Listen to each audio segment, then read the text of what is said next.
Bismillahirrahmanirrahim. Assalamualaikum warahmatullahi wabarakatuh. Alhamdulillah rabbil alamin wassalatu wassalamu ala asyrafil anbiya wal mursalin wa ala alihi wa sahbihi ajma'in. Ashhadu an la ilaha illallah wahdahu la syarika lah wa ashhadu anna Muhammadan abduhu wa rasuluh. Allahumma salli ala Muhammad wa ala ali Muhammad. Rabbi shrah li sadri wa yassir li amri wa hlul min lisani yafqahu qawli, amma ba'du. Al-Fatihah. A'udzu billahi minasyaitonir rajim. Bismillahirrahmanirrahim. Alhamdulillah rabbil alamin. Arrahmanir rahim. Maliki yaumiddin. Iyyaka na'budu wa iyyaka nasta'in. Ihdinas siratal mustaqim. Siratal ladzina an'amta 'alaihim ghairil maghdubi 'alaihim waladdallin. Amin. Alhamdulillah, kita bersyukur kepada Allah Subhanahu wa taala, limpah kurnia rahmat dan kasih sayang Allah lah yang menghimpunkan kita pada malam yang mulia ini dapat hadir ke rumahnya ini menunaikan solat fardu maghrib dan isyak, seterusnya mengikuti majlis ilmu yang di dalamnya dipayungi oleh rahmat Allah Subhanahu wa taala. Mudah-mudahan kematian kita nanti akan dirahmati oleh Allah Ta'ala dan seterusnya kita masuk ke syurga tanpa hisab dengan rahmat Allah Subhanahu Wa Ta'ala, insyaAllah. Menyambung pengajian kita dalam kitab Sakaratul Maut, bersediakah anda menghadapinya? Kita masih lagi membincangkan tajuk yang berkaitan dengan ketika isi kubur dibongkar. Pada muka surat 156, Bismillahirrahmanirrahim.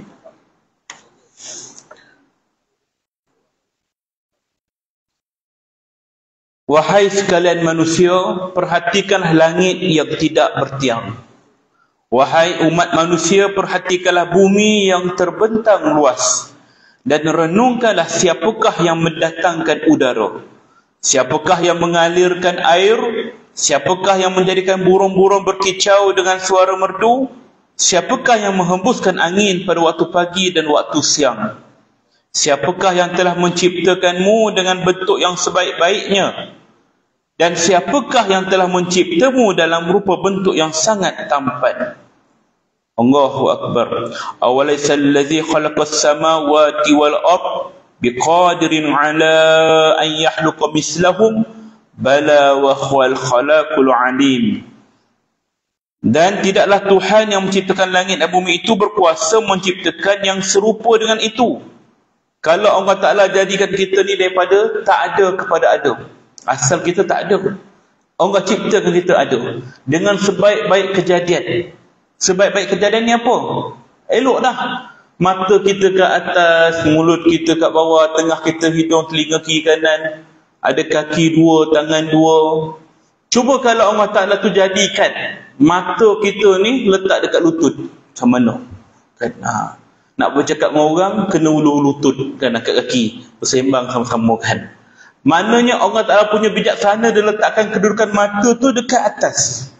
Daripada tak ada kepada ada. Bijaksana Allah Ta'ala ni letakkan mata kepada atas. Bijaksananya Allah Ta'ala jadikan hidung kita yang ada dua lubang ni ke bawah. Cuba bayangkan kalau hidung ni terbalik ke atas. Time hujan kita lah yang paling menderita kan. Kena cari atap, kena cari payung, kalau tidak banjir hidung kita ya. Punyalah Allah Ta'ala ini maha berkuasa menciptakan langit dan bumi. Dan bila mana Allah musnahkan semuanya, dia hancurkan kita, letakkan kita ke dalam tanah setelah kita mati, dimamah oleh cacing tanah, dimamah oleh ulat tanah, dibaham oleh tanah, akhirnya kita menjadi reput dan tulang belulang hancur. Maka tidak mustahil bagi Allah untuk menciptakan yang serupa dengan itu. Maknanya kalau daripada tak ada pun Allah jadikan kita sedia ada dengan ada, daripada tak ada jadi ada, maka tak mustahil Allah boleh ciptakan kita sekali lagi. Maka itulah kuasa Allah Ta'ala ya, menciptakan yang serupa dengan itu. Ataupun contohlah dulu, kalau mula-mula penciptaan telefon, siapa cipta telefon? Kita tengok sejarah Alexander Graham Bell. Dia cipta telefon panjang kan, tempat telinga lain, tempat bercakap lain kan. Kita pun tengok, dulu tak ada telefon, dia yang cipta telefon. Maka dia ni yang menciptakan telefon, yang lain bukan mencipta telefon, inovasi telefon. Kalau dah ada, maka untuk inovasi seterusnya, untuk menambah baik lagi, maka lebih mudah. Kerana benda tu dah ada, cuma nak inovasi saja. Macam telefon sekarang dah canggih dah. Telefon tanpa wayar dan sebagainya. Ya, maka Allah daripada tak ada kepada ada, dan bila dah hancurkan boleh buat sekali lagi. Maha suci Allah, alangkah maha kuasanya Allah Ta'ala ini. Umar radhiyallahu berkata, kalaulah tidak ada hari kiamat, sungguh akan kamu melihat keadaan yang tidak seperti ini. Kata Sayyidina Umar, kalaulah tak ada hari kiamat, kalaulah manusia ni tak ada iman, kalaulah manusia ni tak ada panduan, kalaulah syurga dan neraka tak ada, tentu kita ni tak akan hidup macam sekarang ni. Kita akan hidup dalam suasana rimba, suasana binatang. Sebab tak ada panduan, tak ada tujuan. Kenapa kita hidup kat dunia ni? Tujuan kita akhirat, syurga. Tapi kalau tak ada syurga, tak ada neraka, mati kita habislah. Maka tentu manusia ni dia akan liar. Kamu tak akan melihat keadaan yang seperti ini, kata Sayyidina Umar radhiyallahu. Artinya kalau tak ada hari berbangkit, tak ada hari berhimpun, tak ada hari pembalasan di akhirat kelak, pastilah orang-orang yang kuat akan memakan orang-orang yang lemah, orang yang sombong angkuh akan bermaharaja lela, orang yang zalim akan buat suka hatinya kat bumi ini. Inilah sebabnya Islam itu datang membawa panduan kepada kita. Itu sebablah di akhirat adanya syurga, adanya neraka, nak menunjukkan keadilan Allah Ta'ala. Berikanlah gambaran bagi dirimu, wahai orang yang terpedaya, tentang hari hancur leburnya langit-langit dan hari kiamat. Jika dikatakan bahawa cahaya agama itu telah tiba, maka janganlah sampai engkau datang tanpa cahaya itu ke akhirat. Kerana kamu tidak mengenakan bekalan yang sepatutnya, padahal dia sediakan kepada kamu semasa hidup di dunia. Kita mati besok, pastikan kita bawa cahaya, itulah agama. Jangan sampai mati tak bawa cahaya, padahal cahaya tu dah ada dekat dunia ni, kita tak bawa bekalan tu ke akhirat nanti. Ini kita bimbang. Berapa ramai orang yang mati tanpa cahaya, kufur. Dan kita yang hidup dalam beriman ni pun belum tentu lagi kita akan mati dengan bawa cahaya. Melainkan kalau kita ni bersungguh-sungguh istiqamah dengan amalan kita. Jangan terpedaya dengan tipu daya syaitan. Ya, ulama dah bahagikan dah 3 fasa dalam kehidupan kita ni. Bagi orang yang baru nak berjinak-jinak, baru nak bertaubat, baru nak dekatkan diri ke arah kebaikan, maka inilah satu proses fasa, namanya fasa tahilli. Fasa tahilli inilah satu fasa peringkat yang mana dia sedang membersihkan jiwanya dengan taubat. Syarat taubat tu ialah dia mesti berazam tak nak buat lagi dah. Dia tak nak buat lagi dah, bersungguh-sungguh. Ini taubat. Kan? Benci. Dia berazam sungguh-sungguh, bersihkan jiwa dia, kosongkan jiwa dia daripada sifat mazmumah, sifat dulu yang buruk dia buat. Sebagai contoh lah, saya bagi contoh. Ada orang bercerita sangat, saya ujung tahun ni, mulai tahun depan saya berazam nak berhenti merokok. Contoh je, isap rokok, dia nak berhenti kan. Katakanlah ramai orang yang berazam macam tu kan. Silakan dia berazam. Kemudian bila dia berazam, dia kena bersungguh-sungguh. Azam, bukan kata seminggu sekali lah, sebulan sekali lah, ada cheat day kata kan. Ada hari-hari bohong dia, maknanya dia nak ambil, nak lepaskan gian. Maka itu bukan dikira sebagai bersungguh-sungguh. Bersungguh-sungguh dia tinggal langsung. Bila dia dah bersihkan jiwanya, kosongkan hatinya daripada segala sifat mazmumah, maka sampailah ke peringkat yang kedua, fasa kedua, namanya tahalli. Tahalli ini satu proses, tadi membersihkan jiwa. Yang kedua ni, memasukkan jiwa ini dengan ilmu, dengan penambahan amal soleh. Masuk ilmu, belajar ilmu, datang majlis ilmu macam ni, tuntut ilmu fardu ain, baiki solat, baiki puasa, sedekah, zakat, semua kita buat, tambah amal kita. Ni peringkat yang disebut tahalli. Dia berusaha untuk menambah baik amal soleh dia. Apa cara dia? Ialah tambah ilmu, hadir majlis ilmu, dan rapatkan diri dengan orang yang amal soleh. Berkawan dengan orang yang beramal soleh. Orang soleh lah, bersahabat. Mana cari orang soleh ni? Oh, nak cari orang soleh ni kat mana? Dia tak jumpa tepi-tepi jalan, satu je, kau soleh ke tak? Orang soleh ni orang yang mengerjakan ibadah. Di surau, di masjid, majlis ilmu. Ni orang soleh ni, tuan-tuan semua datang ke surau, masjid, orang soleh. Bersahabat dengan tuan-tuan semua, kawan. Kerana dia akan mempengaruhi tahilli kita ni, proses membersihkan jiwa. Kalaulah kita dah bersihkan jiwa kita, tapi kita masih lagi di dalam dunia yang sama, kelompok yang sama, kawan-kawan yang sama, tak berubah, maka dia akan bagi kesan yang buruk pada kita. Contoh, tadi saya kata rokok tadi. Dah kata saya dah berhenti merokok, okey.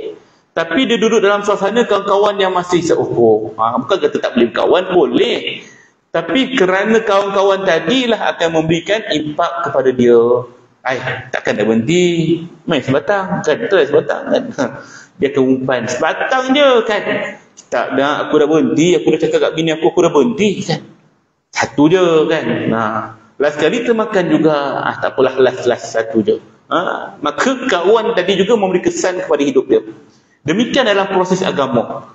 Nak berubah, cari kawan-kawan yang soleh, bimbing, yang boleh bimbing diri sekali. Dan dia kena cari majlis ilmu, tambah ilmu dia, tambah ilmu dia. Ini proses tahalli. Bila dah sampai ke proses ini, dia dah sedap, dia dah tambah ilmu, maka sampailah ke peringkat tajilli. Tajilli ni fasa ketiga, fasa yang dia seronok beribadat, sama seperti dia seronok buat maksiat dulu.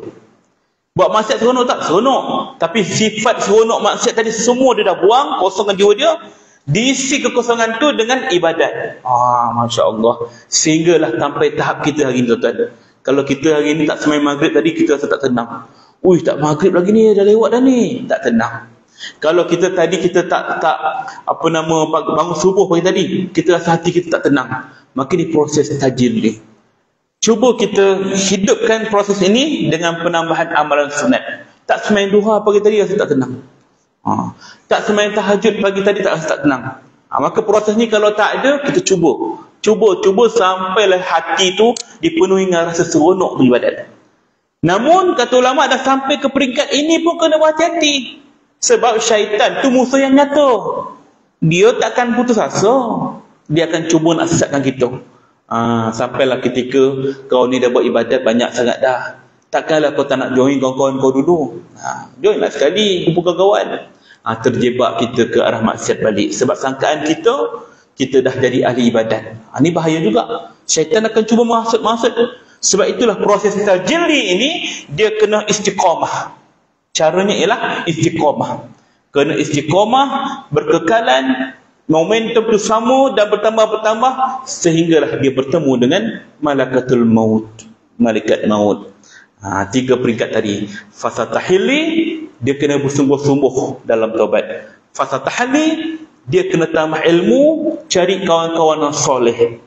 Fasa tajilli, dia kena datangkan rasa sedap dalam ibadah dan kena istiqamah dalam ibadahnya itu.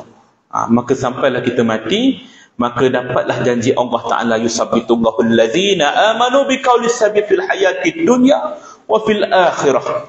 Allah teguhkan ucapan orang beriman dunia dan akhirat, maka dia mati, dia akan dapat iman, dia akan dapat cahaya agama tu.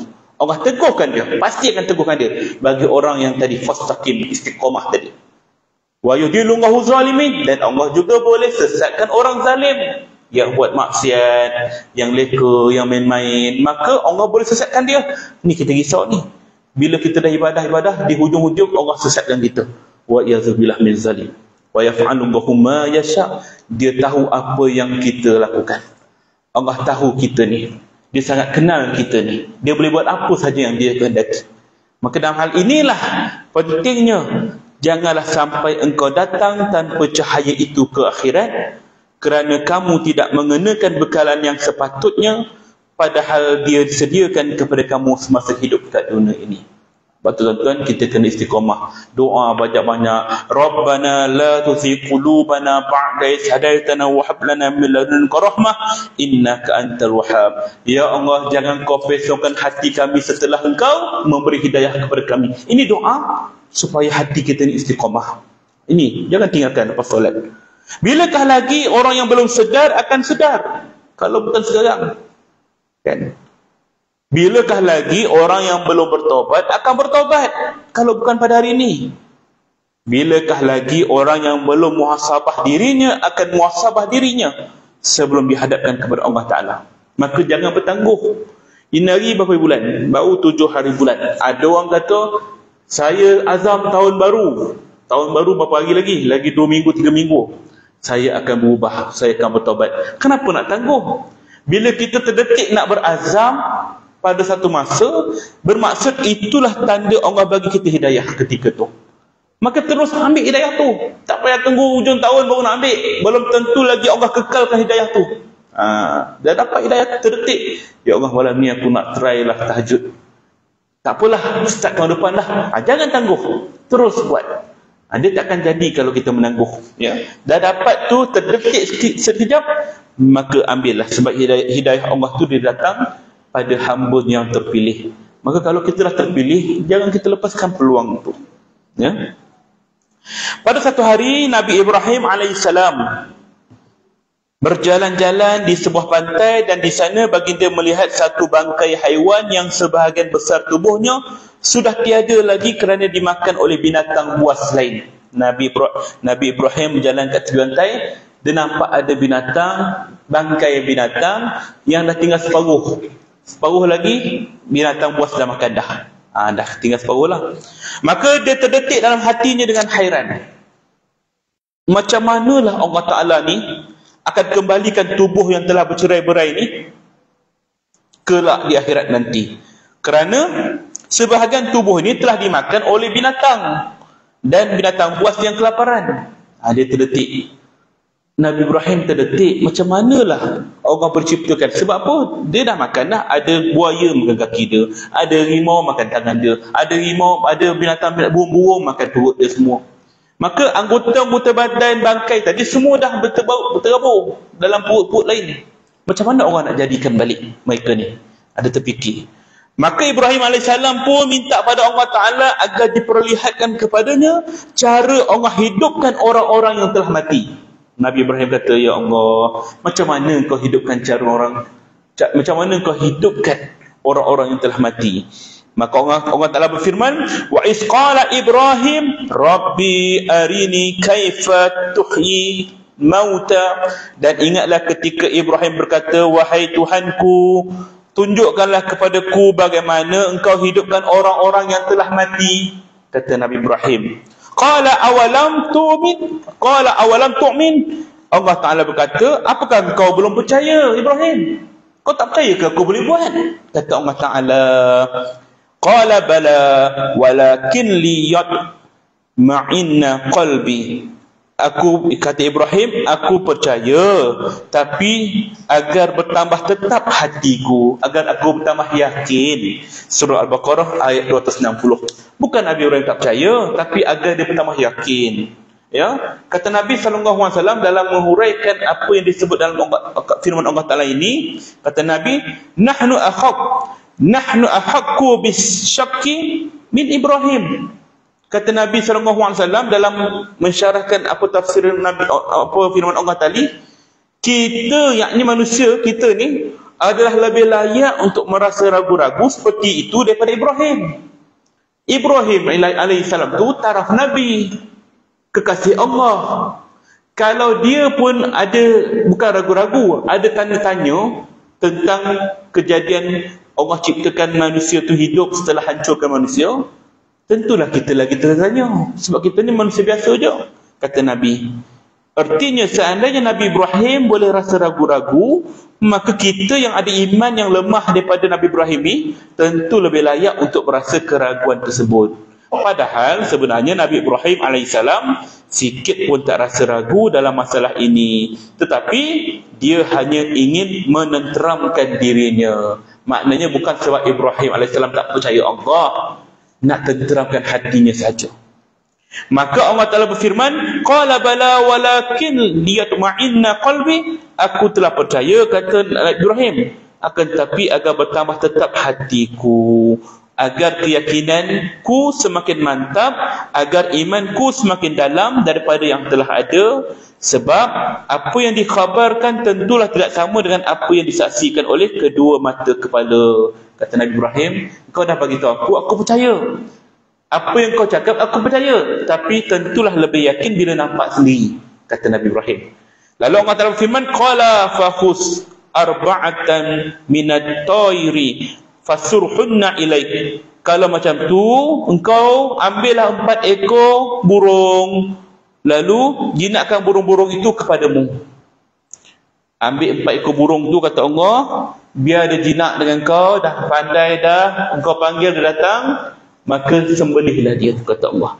Sembelih 4 ekor tu, kemudian kau potong-potong badan dia, cerai-berai dagingnya, kemudian campurkan 4 ekor tadi, campurkan daging-daging tadi. Maka Nabi Ibrahim pun sembelih 4 ekor burung tadi, kemudian dia potong kepala, pisahkan sayap, pisahkan kaki, badannya semua, kemudian cabut bulu-bulu, campur 4 ekor tadi. Macam mana nak campur sekali ni kan? Dah tak tahu dah mana satu yang kepala burung ni, semua bercampur.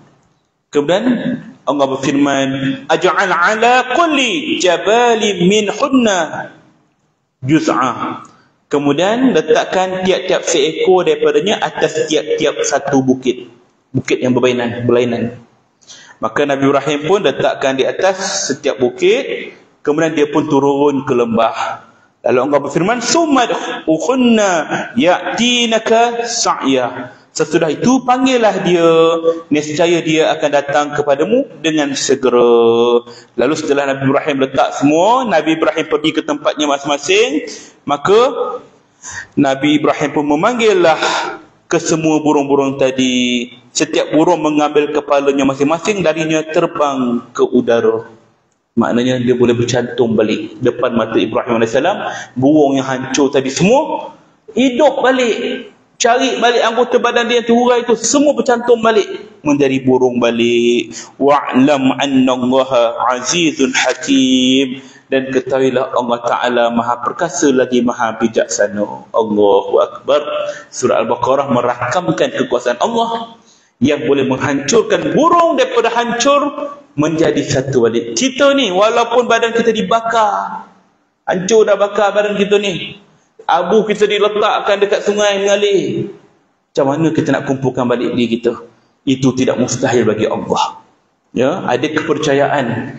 Saya ada kawan saya bangsa India Hindu, dia pernah bercerita pada saya kata, kenapa kamu nak bakar mayat setelah mati? Kenapa tak tanam? Bukankah sakit kalau kena bakar tu? Dia kata tidak, sebenarnya membakar mayat itu satu kemuliaan. Kenapa mulia? Sebab bila dia dibakar, maka tidak ada peluang untuk dirinya diseksa ke akhirat nanti. Maknanya dia percaya akhirat. Kita ni semua berdosa, kata dia. Kalau dah dibakar, badan kita jadi abu, maka abu kita tu berselerak ke atas dunia ni, kat bumi ni berselerak. Mana mungkin abu tadi boleh bercantum balik? Bila abu tak boleh bercantum balik, nak jadi orang macam kita, tentulah malaikat tak boleh seksa kita. Ni logik akal bagi dia. Maka mungkin bagi mereka, Tuhan mereka lemah. Bahkan mustahil bagi kita, Tuhan kita lemah. Allah Ta'ala itu maha bijaksana, maha perkasa. Allah Ta'ala maha perkasa dan maha bijaksana. Wahai orang yang meragui terhadap kekuasaan Allah, wahai orang yang meragui adanya hari berbangkit dan adanya hari himpunan di akhirat kelak, kitalah ni. Renungkanlah hari di mana Allah menghimpunkan semua makhluk. Pada hari Allah Ta'ala menyeru mereka semua. Allah berfirman, yauma idziyat tabi'una da'iya la iwajalah. Pada hari itu manusia akan mengikut kepada suara penyeru tanpa berbelok-belok. Ketika mana hari kiamat kita dihidupkan serentak, badan kita yang dah hancur lebur tu semua bercantum balik, dan ketika itu semuanya akan pergi ke tempat yang diseru, disebut kita semua bangkitlah, semua makhluk semua bangkit. Tak ada seorang pun yang pergi ke kiri, nak kona ke, nak ke kanan ke, nak pusing belakang. Tak, semua akan bergerak. Ada yang berjalan, ada yang berlari, ada yang naik unta, naik kuda, naik binatang, ada yang juga merangkak, ada juga mengingsut, ada juga yang menjalang, ada yang tangan dia berjalan, ada yang muka berjalan. Sahabat bertanya, ya Rasulullah, macam mana muka berjalan? Pelik tu. Kalaulah kita kata dia berjalan ikut tangan, logik sikit. Kalaulah kita kata dia menjalar macam komando jalan, ular berjalan tu, kita kata logik lagi. Tapi muka berjalan macam mana? Kan?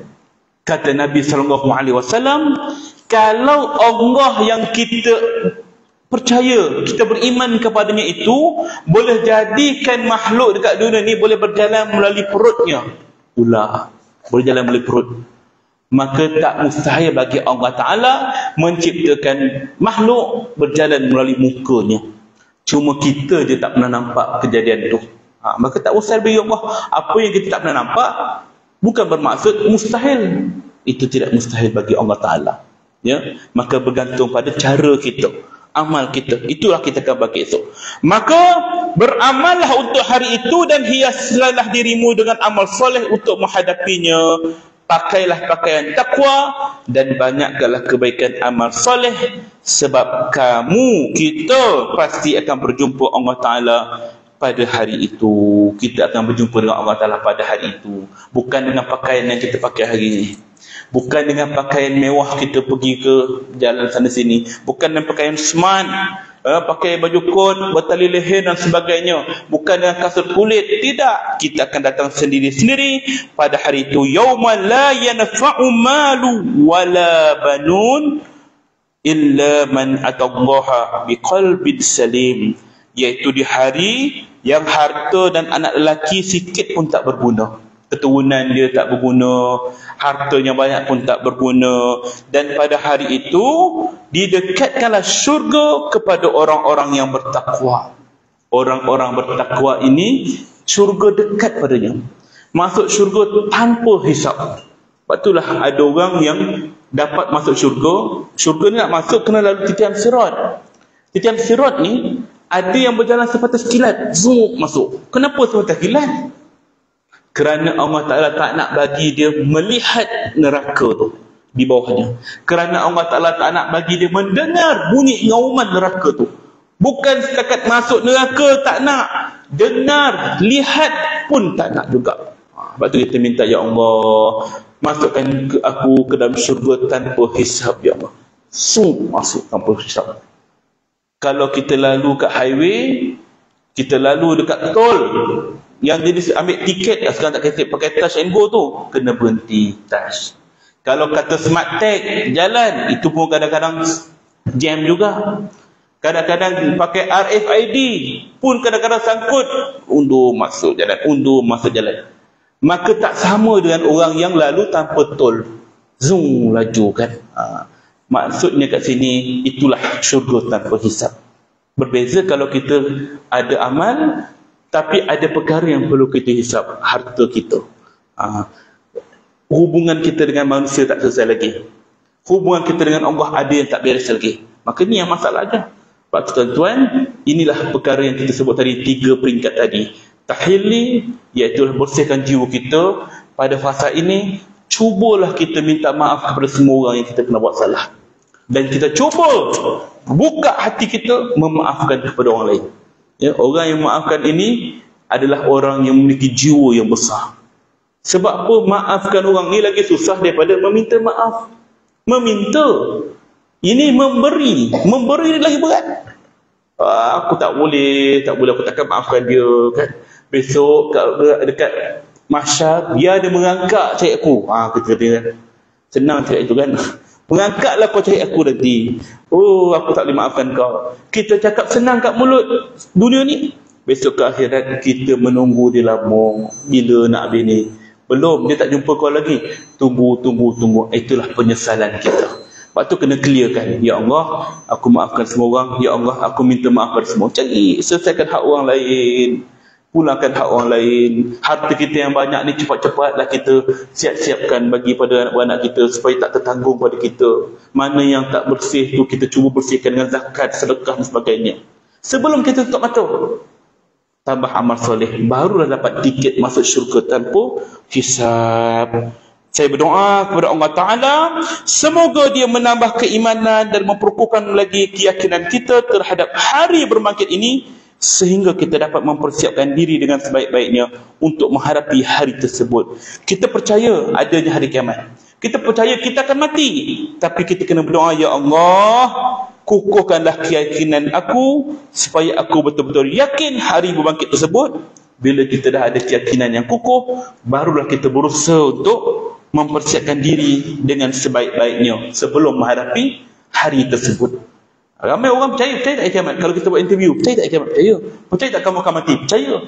Setakat percaya tak cukup. Dia kena percaya dan kena yakin sehinggalah kita cuba siapkan diri dengan sebaik-baiknya sebelum bertemu hari itu. Inilah peringkat yang disebut sebagai tajalli. Kita peringkat yang istiqamah padanya. Mudah-mudahan apa yang kita cuba sampai kali ini, Allah Ta'ala kekalkan momentum kita sehinggalah hujung hayat kita bertemu dengan Allah Ta'ala membawa kalimah La ilaha illallah.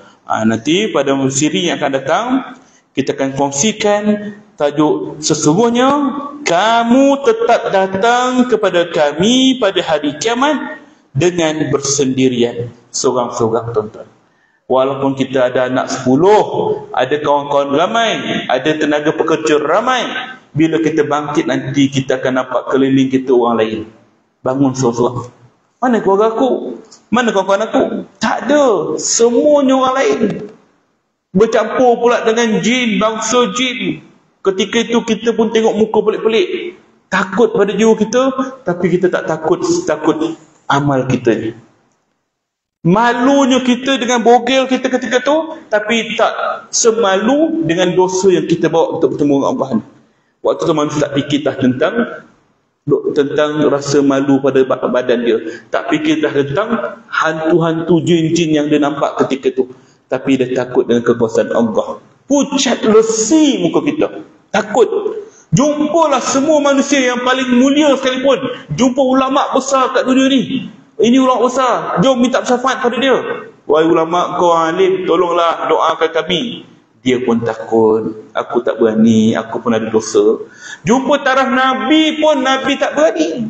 Jumpa Nabi Ibrahim, jumpa Nabi Musa, jumpa Nabi Isa, semuanya takut. Kata Nabi Isa AS, ini hari yang mana Allah cukup marah, cukup murka. Tak pernah aku nampak Allah marah seperti hari ini sebelumnya, dan tak akan Allah marah seperti ini selepasnya. Ini hari kemuncak kemarahan Allah. Waktu itu semua menggigil. Yang boleh bagi syafaat satu saja, iaitulah Rasulullah SAW, yang menyimpan doa untuk umatnya. Kata Nabi SAW, seluruh Nabi dan Rasul dikurniakan satu doa yang bila dia minta, Allah pasti kabulkan. Dan semua Nabi dan Rasul telah menggunakan doa itu. Aku menyimpan doa itu untuk umatku dekat akhirat nanti. Allahu Akbar. Nabi ingat kita sampailah hari kiamat nanti. Sampai akhirat Nabi ingat kita. Maka kalau Nabi ingat kita setara tu, kenapa kita lupakan apa yang Nabi ajar pada kita? Tuan-tuan, kita di hujung fasa akhir zaman, maka ikatlah diri kita dan keluarga kita dengan amalan sunnah yang sebenar. Bawa diri kita dan keluarga kita ke arah jalan agama yang benar. Jangan kita terlalu cintakan dunia sehingga kita leka bahawa kehidupan kita yang sebenar kat sana. Kalau nak keluarga kita berkumpul hari ini macam hari ini dekat akhirat nanti, maka siapkan daripada sekarang ni. Tak mustahil kita boleh kumpul lagi kat akhirat. Ya? Kematian itu adalah proses perpindahan saja. Kita akan melaluinya juga satu hari nanti. Maka jangan terlalu bersedih bila ada keluarga kita meninggal dunia, kerana itulah fasa-fasa perjalanan hidup kita. Wallahu a'lam bissawab. Minta apa minta maaf sebar kekurangan, keterlanjuran kata-kata dan masih ambil. Mudah-mudahan Allah Ta'ala merahmati pertemuan kita pada malam ini. InsyaAllah kita tangguh dengan satu tasbih kafarah dan suratul Asr. Subhanaka wa bihamdik asyhadu an la ilaha illa anta astaghfiruka wa atubu ilaik. Bismillahirrahmanirrahim. Wal 'asr innal insana lafi khusr allazina amanu wa amilus shalihat wa tawassaw bil haqq wa tawassaw bis sabr. Assalamualaikum warahmatullahi wabarakatuh.